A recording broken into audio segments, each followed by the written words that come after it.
Bonjour chers amis, je voudrais vous faire une petite conférence, une petite présentation du sanctuaire merveilleux que nous allons bientôt visiter, si Dieu le veut, le 25 avril prochain.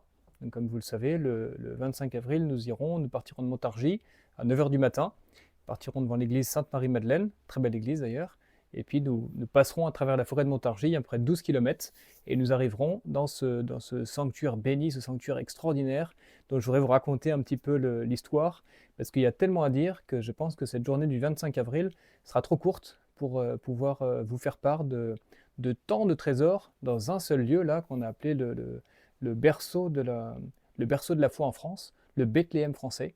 Et il y a même un auteur qui dit, Ainsi Dieu ôta le nom de Bethléem à la nation réprouvée, comme plus tard il devait lui enlever la maison où naquit la Sainte Vierge. » Fait référence à Notre-Dame de Lorette, qui est en Italie. De sorte que les Gaulois eurent autant lieu de se glorifier de la faveur qu'ils recevaient que peuvent le faire les Italiens. Ce Bethléem de France, eh bien, c'est le sanctuaire où nous allons aller, puisque c'est un haut lieu du 1er siècle, c'est une apparition de la Vierge Marie au 1er siècle. Il y a Notre-Dame du Puy en 44, l'été 44, et puis Notre-Dame de Bethléem l'hiver, la nuit de Noël exactement en 44. Et voilà ce qui s'est passé dans ce lieu. Eh bien, c'est 3 envoyés de Saint-Pierre, vous les voyez derrière moi, tous ces envoyés de Saint-Pierre là qui montent la conquête des Gaules à Jésus-Christ. Et puis un soir de Noël, il y a Savinien, Potentien et Altin, 3 des 72 disciples envoyés par Saint-Pierre, qui sont en train de préparer avec les premiers convertis là en pleine campagne la nuit de Noël. Et à minuit exactement, au moment où ils vont faire la cérémonie de la liturgie, eh bien, il y a une lumière extraordinaire qui apparaît, et il y a la Vierge Marie, au moment de sa nativité, de la nativité de l'enfant Jésus, qui apparaît tenant l'enfant comme ça, avec Saint Joseph, avec les anges qui chantent Gloria in excelsis Deo. Et dans les chroniques anciennes de Dom Morin, dont on parlera tout à l'heure, eh bien, il est dit qu'il y avait également les bergers qui étaient là, et puis le bœuf et l'âne. Et donc c'était toute la crèche, toute la nativité, au point que Savinien s'est exclamé ici c'est un nouveau Bethléem. Voilà, ils avaient entendu parler de Bethléem par Saint Luc, l'évangéliste, par les récits qu'avait dû faire la Sainte Vierge et puis Saint Jean, son confident. Et donc ils comprennent que maintenant il y a un nouveau dessein, il y a une nouvelle tribu, il y a un nouveau peuple à qui il est donné de faire fructifier cette vigne extraordinaire, de cette révélation du Fils de Dieu fait homme pour ensuite se choisir un peuple, pour ensuite éclater et aller jusqu'aux extrémités de la terre. C'est ce qu'ont fait nos apôtres, c'est ce qu'ont fait Saint Pierre et Saint Paul et tous leurs disciples. Que c'est merveilleux de voir en plein cœur de France ce haut lieu là. Et je me suis posé la question en préparant là un petit peu ce petit mot, cette petite conférence. Pourquoi ne pas aller tout de suite à Sens, à Paris ou à Tours ou à Orléans? Pourquoi ils ont commencé par aller en pleine campagne? Et j'ai eu un peu une intuition de me dire, parce qu'on ne le sait pas tellement dans les chroniques, mais ce qu'on sait, c'est que les druides, qui influençaient fortement le peuple de Gaule, étaient chassés par les Romains partout dans les cités, ils étaient réfugiés dans les forêts, dans les campagnes. Et on a retrouvé récemment, non loin de Ferrières, des sites archéologiques de temples païens, avec une déesse, je ne sais plus le nom de la déesse, peu importe, mais ça veut dire que ils n'ont pas une seule volonté de venir infiltrer partout l'Empire romain, nos apôtres, mais ce qu'ils veulent aussi, c'est toucher le cœur des druides, les convertir, parce que s'ils touchent les druides, et bien ensuite c'est la population qui va abonder. Et donc c'est comme à Chartres, c'est comme en Bretagne, c'est comme un peu partout sur notre territoire. Les habitants du Gâtinais, les Gastinois, je ne sais pas comment on dit, eh bien ont été comme ça, ils ont fait le lien entre l'attente que leur prêchaient les druides, donc de cette mystérieuse Vierge, et puis là, ça y est, c'était la Vierge qui était non seulement venue en Judée, mais elle apparaissait, elle était là en plein cœur de la Gaule pour eux, et donc elle s'est laissée adorer en fait aux premiers habitants de Gaule, que c'est touchant, que c'est émouvant de voir cette attention de la Vierge Marie avant même son Assomption, comme dans d'autres lieux, Sainte-Marie de la Mer et puis à Arles, aux Aliscamps. Voilà, c'était un petit peu le cœur de Gaule qui passait entre les mains du Christ par l'intercession de la Vierge Marie, Notre-Dame de Bethléem, qui à partir de ce moment-là était vénérée, puisque Savinien et Potentien vont partir pour Sens, et puis Potentien va être envoyé par Savinien à Troyes, premier évêque de Troyes, premier évêque de Sens, et Saint Altin au départ va rester comme le premier curé un peu de ce lieu extraordinaire du Gâtinais, avant de rejoindre Savinien, qui va l'envoyer lui à Orléans, fondateur d'Orléans, et il va aller finalement convertir les Carnutes à Chartres et laisser Saint Aventin là-bas, premier évêque de Chartres. Donc on voit que là, c'est vraiment un point d'accroche, un point d'ancrage, un point de départ de ces apôtres.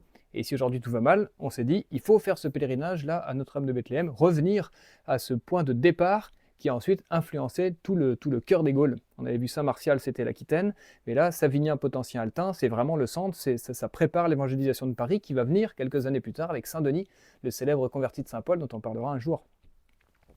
Et donc, il y a quelques ermites, après que Saint-Altin soit parti, évidemment, il y a une communauté qui garde la mémoire de ce lieu extraordinaire. On ira voir cette petite chapelle qui est bâtie au lieu précis de cette apparition et qui est conservée aujourd'hui en 2026. 2026 ans après, on a toujours le souvenir de cette apparition de l'an 44, imaginez, avec des souvenirs de Savinien, Potentien, les grandes statues là de chaque côté, et puis le tableau au centre qui a été offert par la reine Anne d'Autriche, qui avait tant prié pour que son époux puisse enfin lui offrir à la France un héritier, Louis XIV, et donc qui a fait mettre ce tableau-là de la Nativité, où elle s'est représentée elle-même, en action de grâce, en ex-voto, au pied de la crèche, d'adorer l'enfant Jésus. Donc on va voir que toute notre histoire part de ce petit grain de blé-là, tombé en terre, à Ferrières-en-Gâtinais, qu'on a appelé plus tard Ferrières en chrétienté, pour marquer vraiment que c'était le point de départ de cette chrétienté du pays du Gâtinais. Et on va voir que toute l'histoire de France suit ça. Donc les ermites commencent à vivre comme ça, dans cette action de grâce, cette reconnaissance envers le ciel, pendant quelques siècles, autant qu'ils peuvent. Selon les persécutions, ils se cachent, mais enfin, ils maintiennent ce petit oratoire de Bethléem. Et puis en 451, ce sont les troupes d'Attila qui arrivent et qui ravagent les Gaules, on le sait. Ils sont passés un peu partout, à Troyes, à Orléans, aux portes de Paris, protégés par Sainte Geneviève. Et là, ils n'ont pas été protégés, c'était une permission de Dieu. Et Bethléem Ferrières a été vraiment ravagée à ce moment-là par les troupes d'Attila. On dit qu'il y a 366 personnes, des villageois qui étaient autour, et puis des moines surtout, qui étaient enfermés dans cette petite église-là, ou autour du village, et qui étaient brûlés. Donc l'église a été brûlée vive, là, les personnes brûlées vives dans cette église, et dès qu'ils voyaient des gens autour, ils les ont massacrés. Évidemment, comme des barbares, il y a toujours quelques-uns qui réchappent, des moines qui s'étaient cachés, etc. Donc les troupes d'Attila repartent, et c'était une permission de Dieu, parce que 30-40 ans plus tard, en 486, 7, 8, à la fin des années 80 du 5e siècle, il y a un jeune roi, le roi franc, le roi Clovis, qu'on aime tant, nous Français, qui aimait ce lieu, pour deux raisons, parce qu'il aimait chasser avec ses troupes quand il n'était pas en campagne militaire, pour garder un petit peu d'entrain physique, et puis ça permettait de souder, puis de voir un peu les différents soldats qui étaient auprès de lui, qui étaient fidèles, ça permettait de faire une sorte de diplomatie, si on veut. C'était mieux que les parties de golf qu'on fait maintenant, et plus viril, on va dire. Et donc, il aimait ce lieu pour ça, et puis aussi pour aller avoir la compagnie de ces moines, de ces abbés, qui étaient lettrés. Il sentait qu'il y avait une spiritualité chez eux que lui, il n'avait pas dans son peuple, dans sa religion païenne, là, avec ses dieux votants. C'était des idoles, voilà, c'était sauvage, ça ne parlait pas. Tandis que là, c'était un Dieu vivant. Et puis, c'était des gens qui étaient pauvres, qui n'avaient rien, et qui étaient charitables, souriants, qui avaient un entrain, un enthousiasme pour parler de l'Évangile, qui en lui enseignaient petit à petit la religion. Mais il restait encore sur la réserve. Voilà, c'était un dur à cuire, notre Clovis, et il ne se laisserait pas avoir comme ça. Donc il a fallu aussi que Saint-Rémy vienne convaincre son esprit pour un jour passer à la foi. Il ne l'avait pas, mais il se disposait petit à petit. Et puis un jour, il écoutait même l'avis des moines pour ce qui est de son gouvernement. On apprend ça dans les vieilles chroniques. Et donc il prenait conseil auprès de ces gens-là, dont il voyait bien la supériorité. Et puis un jour, le père abbé prend Clovis un peu à part, et puis il lui parle qu'il y a beaucoup de pèlerins qui viennent, parce qu'il y a des grâces immenses qui sont données à tous les catholiques qui viennent prier comme ça, demandez, vous recevrez. Et puis parmi tous ces pèlerins, il y a une pèlerine jeune, une princesse, belle, aussi belle qu'elle était vertueuse, donc magnifique, et qui portait un prénom, vous l'aurez deviné, Clotilde. Clotilde venait chaque année, elle quittait Lyon, et elle partait jusqu'à la frontière en fait du royaume de son oncle, le cruel Gondebaud. Elle s'échappait un petit peu de la prison où elle était, enfin elle était tenue un petit peu en surveillance, et elle partait chaque année, elle traversait quelques kilomètres de la frontière, donc juste en dessous à Montargis, si on veut, qui était un peu le verrou entre les Francs et puis les Burgondes, et puis elle allait jusqu'à Ferrières, elle faisait son pèlerinage, elle offrait son cœur à sa suzeraine, Notre-Dame de Bethléem, et puis elle repartait comme ça chaque année. Évidemment, elle parlait aussi avec les moines, avec l'abbé, et elle racontait un petit peu ce qui se passait en Burgondie, et que c'était pas très glorieux, et que c'était pas très chrétien là-bas tout ce qui s'y passait. Enfin, disons, c'était des mauvais chrétiens, des ariens, comme on disait. Et puis l'abbé a eu cette intuition, il faut qu'on parle de Clotilde à Clovis, parce que si, puisqu'on n'arrive pas à convaincre son esprit, il faut qu'on touche son cœur. Pour toucher son cœur, il faut une femme, et une femme chrétienne, une femme catholique. Et en lui parlant de cette princesse comme ça, on dit que le roi Clovis a décidé sur l'heure de faire confiance à l'abbé. Il a certainement eu une grâce de son ange gardien, de l'Esprit Saint. Il a décidé de l'épouser, et ensuite il va envoyer Aurélien, son officier, son conseiller, il va l'envoyer à Lyon pour aller lui donner la moitié de son anneau comme gage de ses fiançailles, et qu'il allait demander sa main. Donc ainsi s'est noué, imaginez, le mariage de Clovis et de Clotilde dans ce haut lieu du 1er siècle.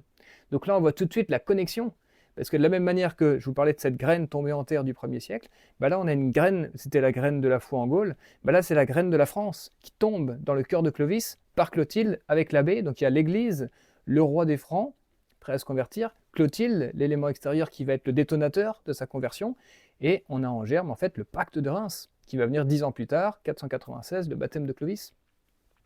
Mais tout le monde connaît Reims avec le sacre. Qui connaît aujourd'hui que c'est à Ferrières que tout s'est joué? Parce que s'il n'avait pas décidé là d'épouser Clotilde, si l'abbé ne lui avait pas parlé, ou s'il avait fermé son cœur à ce conseil, est-ce qu'il se serait vraiment converti, et même s'il cherchait la vérité, c'est pas évident. Il y a beaucoup de gens qui cherchent la vérité, est-ce qu'ils aboutissent tous? Je ne sais pas. En tout cas, admirons cette œuvre de la Providence qui s'est servie de ce lieu providentiel. Et donc ce sera aussi l'intention principale du pèlerinage, de prier pour la France, et de prier pour renouer avec ce merveilleux pacte de Reims qui associait vraiment comme ça des tempéraments difficiles, mais on se met à genoux devant celui qui représente légitimement l'autorité de l'Église, et par l'autorité de l'Église, l'autorité de Dieu, notre Seigneur, et Dieu le Père. Et ainsi tout est bien ordonné. Et quand Clovis, comment dire, après son baptême et sa conversion, n'oublie pas Bethléem, d'abord parce que, je n'ai pas encore raconté ça, mais le premier enfant de Clovis et Clotilde, après leur mariage, je ne sais pas si on sait son prénom, en tout cas il va mourir peu de temps après son baptême à Paris, où Clovis avait fait sa capitale. Et là, c'était une grosse épreuve pour Clovis, parce qu'il disait à Clotilde, c'est à cause de ce baptême, à ton Dieu, là, à ton Jésus-Christ, parce qu'il n'était pas encore converti, évidemment, que mon fils, mon premier-né, mon héritier, finalement, est mort. Si on l'avait consacré à mes dieux, votants, certainement, il aurait eu la puissance, il aurait survécu, etc. Clotilde répondait, mais c'était difficile, c'était le temps de l'épreuve. Et puis, quelques temps plus tard, un second enfant leur est né, Clodomir. Clodomir, l'aîné de Clovis et Clotilde. Que va-t-il se passer? À ce moment-là, le roi, puisqu'en plus il naît, et puis il est un peu malingre, il tombait un peu malade à moitié, et donc le roi dit on ne le baptise pas. Et Clotilde, au lieu de passer par-dessus, ou de le faire en secret, etc., se dit il vaut mieux prier Notre-Dame de Bethléem d'obtenir cette grâce pour mon mari, qu'il accepte, qu'il consente à cette difficulté pour lui. Le baptême, c'est pas le baptême qui a tué, c'est Dieu qui a permis qu'il reprenne en fait ce premier-né, comme les prémices du royaume de France. Et donc elle part avec son enfant malade, elle va jusqu'à Notre-Dame de Bethléem, elle supplie la Vierge, et il est guéri, et elle prie aussi pour la conversion de son mari, qui accepte et qui donne la permission de faire baptiser son enfant, et Clodomir va être baptisé à Ferrières, dans ce petit oratoire de Notre-Dame de Bethléem. Donc le premier de nos rois catholiques, ce Clodomir, va recevoir son nom et la grâce du Saint-Esprit d'être enfant de Dieu, là, dans cet oratoire de Notre-Dame de Bethléem où nous allons aller. Et donc, puisqu'ensuite Clodomir va vivre, puisqu'il va être le futur héritier, puis il sera roi d'Orléans, eh bien ça va être une aide aussi pour Clovis à sa conversion. De voir que le baptême, et là on est 1 an ou 2 ans avant son baptême, juste avant Tolbiac. Voilà, pour Clovis. Et donc Notre-Dame de Bethléem, c'était toujours pour Clovis et Clotilde, finalement, le lieu de leur rencontre mystique, si on veut, et puis ensuite de la rédemption, de la guérison de leur fils. Et c'est pas fini, puisqu'en action de grâce, en reconnaissance, il va revenir, après sa grande bataille contre les Ariens, en 507, à Vouillers, puis quand il va descendre jusqu'à Toulouse, là, Bordeaux-Toulouse, il va conquérir toute la Gaule à Jésus-Christ, qui va être la France. Eh bien, il va revenir à Bethléem et en reconnaissance, il va vouloir fonder une grande abbaye parce qu'il dit quand il va y avoir des pèlerinages, il y avait déjà, puisque lui y allait, donc il y avait toute la cour qui venait, et le petit oratoire de Notre-Dame de Bethléem, des ermites, là, des premiers, était beaucoup trop petit. Donc c'est lui qui décide de faire l'actuelle église Saint-Pierre ou abbaye Saint-Pierre, que nous allons voir aussi, en l'honneur de Saint-Pierre pour qui il avait une grande dévotion, parce qu'il comprenait que grâce à Saint-Pierre, tous ces apôtres-là, Savinien, Potentien, Altien, Martial, Trophime, etc., tout ça, c'est grâce à Saint-Pierre qui avait accompli l'ordre du Christ. Et il va le dire dans une charte qu'il a laissée, que nous avons encore, que les historiens contestent, mais les historiens contestent tout, vous le savez bien, mais qui était conservée, que Dom Morin, au XVIIe siècle, publie en disant qu'il l'avait retrouvée et qu'elle était autrefois écrite sur une écorce d'arbre qui avait disparu, mais qu'on avait eu le soin de recopier cette charte, qui est parfaitement authentique, dit-il, et dont voici la traduction. Je vous lis le début parce que c'est tellement extraordinaire d'avoir une attestation de notre histoire de l'évangélisation apostolique du 1er siècle des Gaules par un roi, par Clovis. C'est tout à fait étonnant et c'est peut-être le document le plus ancien, si on arrivait à prouver aux historiens, le pourra-t-on, est-ce qu'ils voudront accepter les preuves de Dom Morin, une preuve du 5e siècle, donc on est bien avant Saint Grégoire de Tours, on est 150 ans avant, que Savinien, Potentien, etc., que c'est bien du temps de Saint-Pierre que l'évangile est arrivé dans toute la Gaule, dans toute la France. Voici ce que dit cette charte. Clovis, roi des Francs, je veux qu'il soit connu de tous les fidèles de notre sainte mère l'Église que j'ai été informé. L'information, on va voir par qui elle vient. J'ai été informé que la chapelle de Bethléem a été fondée en l'honneur de la Mère de Dieu par Savinien, Potentien et autres disciples du Christ. Et que je sais, par notre bien-aimé Rémy, évêque de Reims, qui m'en a affirmé la vérité. Vous voyez la précision, il m'en a affirmé la vérité. Que cela est arrivé ainsi, peu après l'ascension du Christ, lorsque Pierre et les autres apôtres du Seigneur se furent dispersés par toute la terre. C'est pas génial d'avoir un document comme ça, qui nous dit que peu après l'ascension, il y a ces apôtres-là, et que Clovis y croyait au 5e siècle. Donc qu'est-ce que répondront tous les historiens qui nous disent que c'est à partir de Charlemagne qu'on a inventé tout ça? Ils sont obligés de dire du coup que la charte est fausse. Parce que si la charte est vraie, c'est juste la fin de toute la contestation. Le débat est clos, à partir du moment où on dit que cette charte est authentique. Et comme il y a 100 et 1000 documents, pourquoi pas ne partir de celui-là? En tout cas, on en fera état dans notre pèlerinage et on méditera sur cette charte du premier de nos rois, inspirée par Saint Rémy et d'autres saints qu'on va voir après. Puis après le récit de l'apparition, Clovis continue ainsi. Comme chaque jour en ce sanctuaire est marqué par quelques miracles, et voulant témoigner ma piété envers la Mère de Dieu, que j'ai humblement prié dans ce même sanctuaire. Imaginez, nous allons prier à la suite du roi Clovis, il y a 15 siècles, qui a dû prier pour le salut de son royaume, comme nous allons nous prier pour le salut de notre pauvre France en grande pitié. J'ai résolu, dans ma royale libéralité, de construire un temple plus grand, Templum Augustum, en l'honneur des apôtres Pierre et Paul. J'en ai jeté aussitôt les fondements, et je l'achèverai avec l'aide de Dieu. Voilà, souvent les rois dans leur charte parlent de cette aide de Dieu. Deo favente perficiam. Je l'achèverai, je la perfectionnerai, Dieu aidant. Voilà, et comme auprès de la dite chapelle de la bienheureuse Marie de Bethléem, j'ai trouvé des cénobites, donc des moines vivant dans la droiture et la prière, je leur ai donné, en vue du salut de mon âme et de celui de mes enfants, tout ce que je possédais dans cette région du Gâtinais.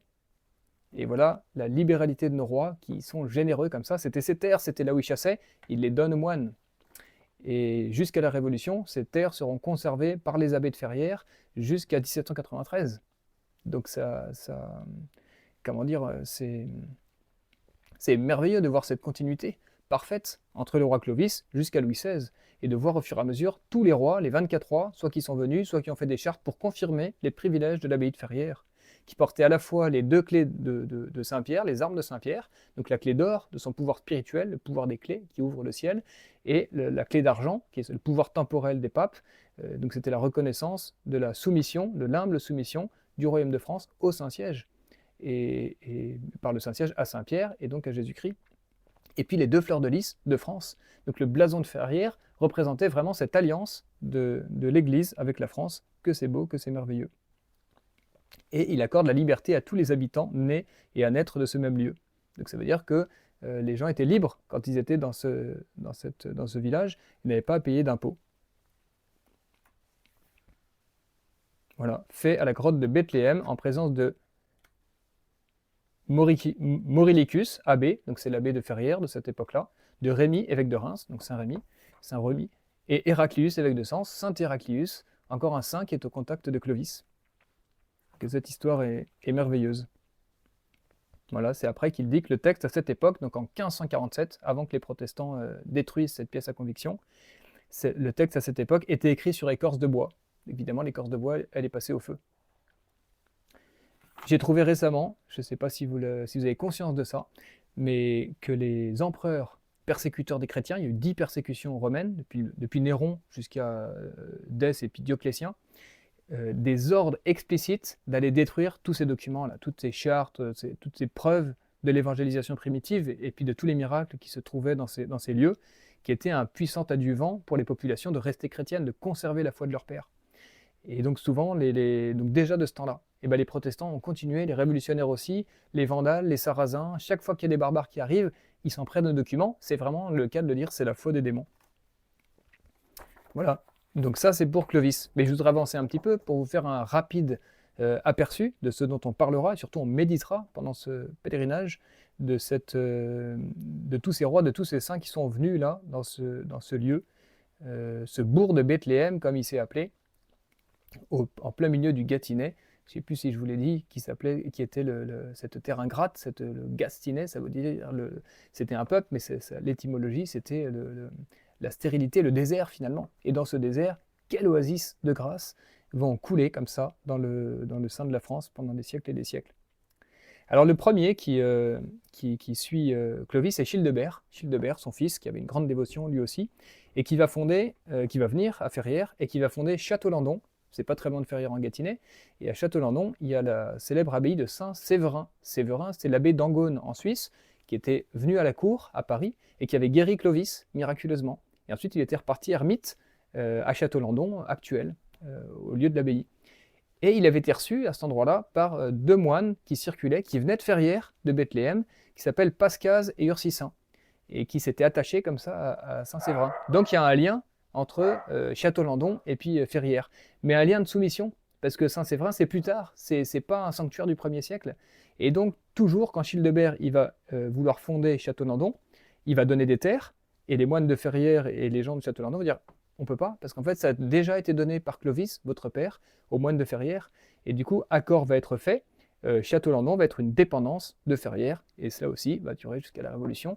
Admirons ces histoires et cette continuité. Ensuite, tout va être détruit. À la fin du 5e siècle, malheureusement, les guerres, vous savez, entre Brunehaut et puis Frédégonde, qui étaient vraiment... qui avaient des bons côtés, mais qui avaient des très mauvais côtés, très cruels, etc. Donc il y avait plein de guerres entre les petits et arrière-petits-fils de Clovis. Et donc le monastère va cette fois-ci, comme les troupes d'Attila, à nouveau ravagé, à nouveau brûlé, etc. Et c'est Clotaire II qui va venir et qui va contribuer déjà par ses largesses à faire une première restauration. Mais c'est surtout le duc Wandelbert, qui était un duc de seigneur d'Étampes, je crois, qui va lui vraiment se donner beaucoup de ses biens pour rebâtir tout ce qui avait été détruit et qui va en faire don, surtout c'est ça qui est important, au Saint-Siège. Il va donner à Saint-Pierre, par la personne du pape de cette époque, qui était Saint Grégoire II, je crois bien, ou c'est juste après, en tout cas au pape de l'époque, il va donner comme ça cette abbaye, qui va être une abbaye qu'on appellera pontificale. Elle était à la fois royale, de fondation royale par Clovis, mais pontificale. Et puis il va fonder après le duc Wandelbert, il y a le roi Dagobert, il y a peut-être beaucoup de choses là, il faut que j'arrive à ne pas vous perdre, mais quand même un mot sur le roi Dagobert, qui lui aussi aura une grande dévotion, donc ce fils de Clotaire II, et lui qui avait fondé l'abbaye de Saint-Denis, d'ailleurs on dit à peu près en l'année 626, on va faire le 14e centenaire cette année, et ce roi Dagobert II va fonder une messe à perpétuité pour le salut de son âme, du royaume et des rois défunts. Donc ça s'appellera la messe du roi, la messe royale, la messe des rois de France, et qui sera dite tous les jours, ou non, tous les jours, une fois par semaine, je ne sais plus, dans l'abbaye Saint-Pierre. Mais il avait demandé aussi qu'il y ait un salut à la chapelle Notre-Dame de Bethléem. Et ça, c'est très touchant. Il y avait un passage entre l'abbaye, qui est un petit peu au-dessus, et puis l'oratoire, qui est un petit peu en dessous de Notre-Dame de Bethléem. Et le passage, les moines, à la fin de leur journée, où ils étaient partis faire les chants, faire leur office, faire tout ce qu'il fallait faire, le dernier acte de leur journée, ils descendaient au petit oratoire de Notre-Dame de Bethléem et ils venaient chanter une antienne, un cantique à la Vierge Marie, Salve Regina ou Regina Caelorum, selon les temps liturgiques. Souvent, c'était le Salve Regina qui venait chanter à la lumière des cierges comme ça pour remercier Notre-Dame d'être apparue, d'avoir initié cette évangélisation et pour qu'elle se continue de la meilleure manière possible. Ensuite, il y a Dagobert II, donc un roi du début du 8e siècle, ceux qu'on appelle, vous savez, les rois fainéants qui faisaient rien, etc. C'est pas du tout vrai, ça c'est les calomnies du 19e siècle. Dagobert II, c'est un roi qui est mort à 17 ans, donc évidemment il n'a pas eu le temps de faire grand-chose, mais qui avait beaucoup de piété, beaucoup de dévotion, et c'est lui qui va obtenir du pape Saint Grégoire II, le pape, une bulle qui va confirmer tous les privilèges depuis Clovis jusqu'à lui. Et cette bulle, on l'a encore, et donc il va même faire venir le pape Saint Grégoire II, si je ne m'abuse, à vérifier, à Ferrières.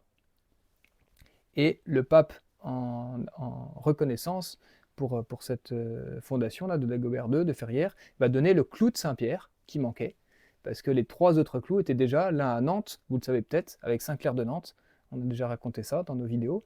Un était rapporté par Saint-Amadour à Limoges, il faut qu'on le retrouve, le 2e clou. Et puis le 3e, il est à l'abbaye de Mortain, l'abbaye La Blanche, aux portes de la Normandie, pas très loin d'ici. Il a disparu aussi. Et le 4e, il était, figurez-vous, officiellement, il était en Allemagne, à l'abbaye de Spire ou de Prime. Et en fait, j'ai vu qu'un moine, plus tard, du temps de Alcuin, Marc Varde, a fondé Prime et était parti de Ferrières. Je me suis dit, est-ce que là, il n'y a pas une confirmation extraordinaire de ce clou là-bas d'Allemagne, mais qui a été d'abord à Ferrières, et ensuite il est parti, quand le moine est parti fonder l'abbaye Saint-Pierre là-bas de Prime, il serait parti comme ça avec le clou de Saint-Pierre, tout à fait possible. L'enquête suit son cours. Mais il n'y a pas 36 clous de Saint-Pierre. Voilà. Mais là, c'était le 5e, j'avais un problème, et puis j'ai peut-être trouvé une solution avec cette fondation émanée de cette ruche qui était au Moyen-Âge Ferrières.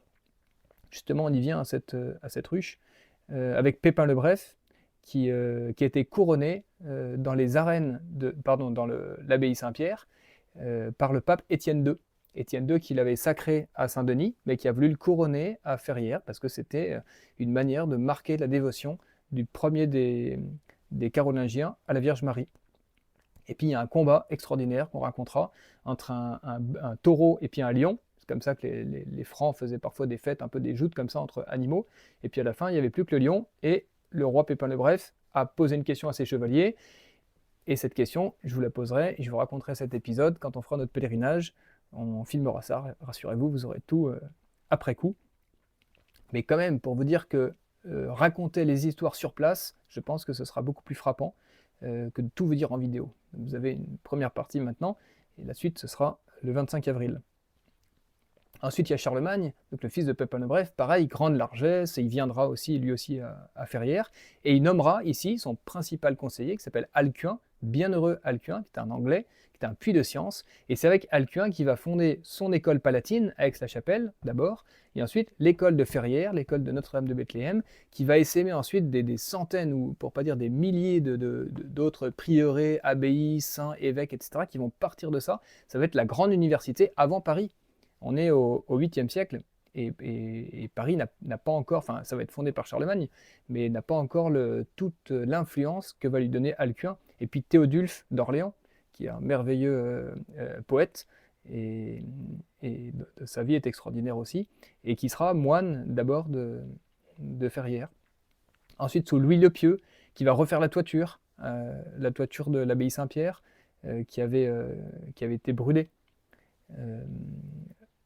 en lien avec l'abbé Saint-Aldric et Saint-Adon de Vienne. Saint-Adon de Vienne, c'est intéressant parce que c'est lui qui va écrire un martyrologe dans lequel il va parler à Vienne de Saint Crescent, disciple de Saint-Pierre, et de Saint-Paul, pardon, et Saint Zacharie, disciple de Saint-Pierre, les 2 premiers évêques de Vienne, et qui va parler de Savinien potentien altin. Il sait de ce dont il parle, puisqu'il a été formé ici, dans ce lieu de Ferrières. On voit que tout est connecté, et en fait, quand cette puissante abbaye essaime, eh ben, les personnages principaux qui partent, les moines qui vont devenir des abbés, sont des puits de science, et donc ils savent très bien toutes ces histoires. Alors, ils n'ont pas forcément toutes les connexions, mais il y a trop de connexions pour que ce soit l'invention d'un copiste, j'arrive même plus à le dire tellement, je trouve ça tellement impossible et grotesque de dire des choses pareilles. Ensuite, Louis et Carloman, 2 empereurs qui vont être couronnés à Ferrières, comme Pépin le Bref, leur aïeul, par Jean VIII en 880. Ils ne régneront pas, on est peu de temps, on est un siècle avant l'avènement des Capétiens, mais ça veut dire qu'à cette époque-là, c'était vraiment un haut lieu de la chrétienté. On a appelé d'ailleurs ce haut lieu de la chrétienté, cette université de Alcuin, et puis de Saint-Loup aussi plus tard, la Nouvelle Athènes. Donc la première Athènes, c'était la Grèce, mais là c'était la Nouvelle Athènes au sens de la nouvelle loi évangélique, c'était l'Athènes catholique, l'Athènes chrétienne. Voilà, Hincmar, le célèbre archevêque de Reims, qui va comment dire, raconter le miracle de la Sainte Ampoule, du miracle comment dire, de la naissance de Clovis, du baptême de Clovis, pardon, et viendra de Ferrières, tout comme le bienheureux Raban Mort qui racontera la vie de Sainte Marie-Madeleine. Et donc tout ça, vous voyez, c'est encore des pièces du puzzle qu'il nous faudra raconter. Philippe Ier, le roi qu'on aime bien, parce qu'il avait été excommunié, puis il a fini dans la pénitence à Saint-Benoît-sur-Loire, il y a toujours sa tombe, en 1070, qui écrira aussi une charte, et puis demandera au pape et puis aux évêques de confirmer tout ce que ses prédécesseurs avaient donné à cette abbaye. Louis VI le Gros, Philippe Auguste, Philippe de Valois. Louis VI le Gros, il faut dire que c'est dans la foulée, ou plutôt c'est sous Louis VII, son fils, que Alexandre III viendra, lui, faire la consécration de l'abbaye en 1163 et renouvellera lui aussi les chartes de ses prédécesseurs. Le dernier pape qui est venu, c'est Innocent IV en 1242, donc sous Saint-Louis, et qui est le dernier qui est passé par cette porte papale que nous verrons, qui était une porte qui était murée à chaque fois qu'un pape passait dedans. Donc le premier c'était Grégoire II, je crois, et après elle était murée et on découvrait les pierres. À chaque fois qu'un pape venait, il y a eu 6 papes, semble-t-il, qui sont venus, qui sont passés à travers cette porte, qui est murée depuis le passage de Innocent IV en 1242. Voilà, Philippe de Valois, qui demandera aussi une messe pour les rois défunts, la première semaine de carême, un jour, le premier jour libre, une messe pour tous les rois, ses aïeux. Et puis Jean le Bon, et là on arrive au temps de Sainte Jeanne d'Arc, la guerre de 100 ans avec les Anglais, et il y a un drame qui va se passer. Alors on racontera, c'est d'abord un haut fait de la ville de Montargis, d'où nous partirons, cette église Sainte-Marie-Madeleine, hein. Les habitants de Montargis vont chasser les Anglais tout seuls, sans l'aide de l'armée royale, parce qu'en fait ils étaient assiégés partout par l'armée, et il y avait des étangs qui étaient un peu plus loin autour. Ils ont ouvert les vannes de tous les étangs, si bien que le camp anglais a été totalement est devenu un marécage. Ils leur sont tombés dessus et ils sont partis comme ça. Ils étaient vraiment levés du siège, vraiment extraordinaire. Montargis a eu une gloire là, et puis a été récompensé par le roi Charles VII un peu plus tard. D'où son appellation, mais qui remontait déjà avant, de Montargis le Franc. Le Franc, c'est-à-dire la loyale, celle qui ne se donne pas à l'anglais comme ça, parce que c'est plus facile. Et qui a des armes qui sont très belles aussi, avec un petit peu comme les armes d'ailleurs de l'abbaye de Ferrières, sans les clés, mais avec les fleurs de lys, et puis avec le M couronné, donc qui fait allusion, je pense, à la couronne à la fois des rois et puis de la Vierge Marie. Et le malheur, et là on en fêtera l'anniversaire parce que c'était en 1426 et nous sommes en 2026. Le malheur, c'est quand ils sont repartis au nord, vers leur QG, là, vers Paris, etc. Et quand ils sont passés à Ferrières, par dépit de rage, ils ont tout mis à sac, ils ont tout brûlé, ils ont recommencé ce que Attila avait fait 10 siècles plus tôt. Et donc là, c'était vraiment malheureux, il fallait tout reprendre. Et il y a un abbé qui arrive, Louis de Blanchefort, qui va être abbé pendant 40 ans, 1465-1505, qui va tout restaurer. Et on verra encore le souvenir des restaurations d'il y a 5 siècles de cet abbé qui était très intelligent, très pieux, très zélé, et qui avait aidé à cette restauration. Louis XI, en 1471, viendra lui aussi en pèlerinage. Quel pèlerinage Louis XI n'a-t-il pas fait? On le voit partout dans tous nos lieux de dévotion. Et lui, pour que la population reste à Ferrières, parce qu'après les ravages des Anglais, la population était tentée de partir, eh bien il va à nouveau exempter d'impôts tous ces peuples, vraiment dans le même esprit que Clovis, et du coup pour aider les gens à rester, à demeurer auprès des moines, et à garder cette petite chrétienté, ce petit berceau.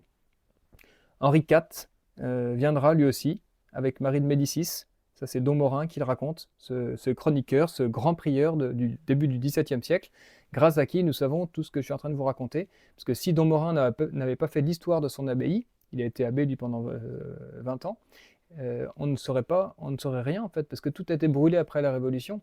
Mais ces écrits de Don Morin, il était à bonne source dans toutes les archives de son monastère. Eh bien, ça, on l'a encore. Et donc, on n'a aucune raison de douter d'un homme comme ça, qui reçoit des rois, qui reçoit des saints. Et il y avait plein de miracles, en plus, au XVIIe siècle, qu'on racontera aussi. Et enfin, c'est Louis XIII et Anne d'Autriche, j'en parlais un peu. Anne d'Autriche, qui est allée dans tant de sanctuaires pour demander un héritier à la France, elle vient ici et elle obtient le Louis XIII, et donc elle fera ce tableau dont je vous parlais tout à l'heure. Et à ce moment-là, Grégoire XV le pape, donnera à nouveau des lettres. Ce sont les dernières bulles pontificales qui seront données au pèlerinage. En 1616, en un an, donc c'est un petit peu avant c'est encore sous Henri IV, il y a eu 84 pèlerinages de toutes les paroisses des environs. Et chaque année, la ville de Montargis n'était pas la dernière, bien au contraire, à manifester sa piété. Et j'ai vu que quand il venait avec un grand cierge de cire blanche. Toute la ville, tous les échevins de la ville, les autorités, puis tout le peuple derrière suivait, et ils venaient déposer ce cierge en signe de l'hommage, de la soumission de la ville de Montargis à la Reine du Ciel. Et donc je trouve que ce serait bien que nous venions avec des grands cierges de cire blanche pour imiter à notre manière nos anciens, nos pères qui avaient tant de dévotion pour ça. Et puis enfin, je voudrais vous dire deux petites choses, il y aurait tant à dire. La première, c'est le couronnement de Notre-Dame de Bethléem, c'était le 6 septembre 1898, si je ne me trompe. Et à cette occasion, c'était le cardinal Touchet, celui grâce à qui Sainte Jeanne d'Arc a été déclarée bienheureuse, cardinal Touchet, évêque d'Orléans, qui va faire un discours qui va organiser toute la journée en faisant venir l'évêque de Sens, le père abbé de Faucombault, et puis des grandes personnalités, l'évêque de Nice aussi qui était là, et puis il y avait des milliers de personnes. Et à cette occasion, va être composé un cantique sur l'air de Notre-Dame de Lourdes. J'ai trouvé le refrain, je n'ai pas encore trouvé les 27 couplets, mais c'est en cours. Si Dieu le veut, nous aurons les 27 couplets le 25 avril pour chanter toute l'apparition et puis toute la suite de Clovis jusqu'à 1896, jusqu'au couronnement de la statue. Puis peut-être qu'on rajoutera quelques couplets si on est bien inspiré pour manifester notre désir, notre volonté de relever, de restaurer, de mettre en lumière ce sanctuaire extraordinaire qui est à 1 heure de Paris. 1 heure de Paris. Donc là, avis à tous ceux qui sont en région parisienne, c'est un petit effort, je sais bien, c'est 9h du matin, il faut se lever tôt, mais enfin c'est tout à fait possible. Ou bien de nous rejoindre pour l'après-midi, c'est possible aussi. Alors ça se chante comme ça, avec enthousiasme, on répète « Bethléem de France, qui vit le Sauveur, soit mon espérance, la paix de mon cœur, Ave, Ave, Ave Maria », etc. Et donc là c'est le refrain, et ensuite il y a tous les couplets. Et puis il y a un autre cantique aussi sur l'air de Pitié mon Dieu. À Bethléem, sur les traces des mages, en pèlerin je suis venu prier, à Marie présenter mes hommages, dire à son cœur de ne pas m'oublier. Voilà ce que nous espérons faire. Et Monseigneur Touchet, ce jour-là, montre l'histoire en main, comment Dieu a tiré notre pays plusieurs fois des abîmes d'où il ne semblait pouvoir sortir. C'est pas actuel ça? Des abîmes d'où il ne pouvait pas pouvoir sortir. Et c'est sans compter la dévotion, la religion, la piété. Donc moi, je trouve que c'est vraiment l'occasion d'arrêter un peu, de nous lamenter sur le prix de l'essence qui monte, sur la guerre qui est partout, etc. Nous avons des trésors, c'est le moment oui, bien sûr, il faut le savoir, tout ça, c'est ou la corruption, etc. Il faut savoir ça un petit peu, mais il faut surtout remplir de son cœur, je pense, de ces histoires merveilleuses qui nous gonflent d'enthousiasme, de joie. Et puis, on le constate tous les jours de comment cette histoire restaure les liens que nous avons entre Français. Et dès que nous rencontrons des Français qui aiment cette histoire, eh bien, ça devient nos amis, nos frères, et puis nous retrouvons cette famille de France telle qu'elle était jadis dans ce beau royaume. Et je termine par un petit poème en l'honneur du Bethléem des Français, écrit par Don Morin à l'entête de son livre sur l'histoire miraculeuse de la chapelle Notre-Dame de Bethléem. Et il écrit ceci: Bethléem, lieu de paix, qui jadis eut l'honneur de voir naître en tes murs le bienheureux Seigneur, qui tira des enfers les âmes de nos pères. Bethléem, aujourd'hui la gloire de ton nom se chante au cœur de France où tu as le renom. où tu as le renom de montrer ta merveille au terroir de Ferrières. Les seigneurs pèlerins qui quittent leur maison, qui ne craignent du temps les contraires saisons, pardon, les soigneux pèlerins qui quittent leur maison, qui ne craignent du temps les contraires saisons, y viennent visiter tant de saintes reliques. Aussi, tu leur épares tes libéralités, ils ont soulagement de leur infirmité. En rendant grâce à Dieu par 10 000 cantiques, tu n'as pas dédaigné de choisir ton logis sous le proche climat du dévot Montargis. Et sortir de Juda pour honorer la France glorieuse à ce divin transport, te confesse partout son asile et son port, et bénir à jamais ton heureuse assistance. Bien voilà, je vous convie vraiment à ce pèlerinage, soit le matin pour la marche avec nous, avec le pique-nique sur la route, soit l'après-midi à partir de 14 h où nous raconterons un petit peu d'autres histoires sur Ferrières,